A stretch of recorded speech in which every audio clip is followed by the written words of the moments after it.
આજે એનપીકે ખાતરની થેલીની અંદર 130 રૂપિયાનો સરકારે વધારો કર્યો છે।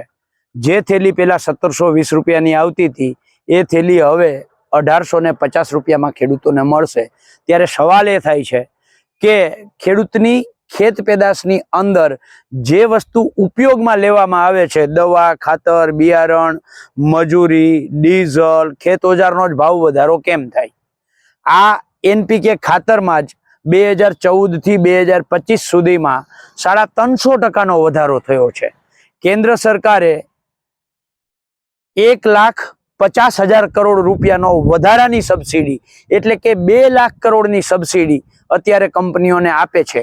એક બાજુ 2 લાખ કરોડની સબસિડી આપે, બીજી બાજુ 350% ખાતરમાં વધારો થાય એટલે ક્યાંક ને ક્યાંક શંકા જાય છે કે આ સહકાર મંત્રાલય જે ઊભું કરવામાં આવ્યું છે, આ સહકાર મંત્રાલય તિજોરીમાંથી પૈસા ઉપાડે છે અને ખેડૂતોને ચૂસે છે।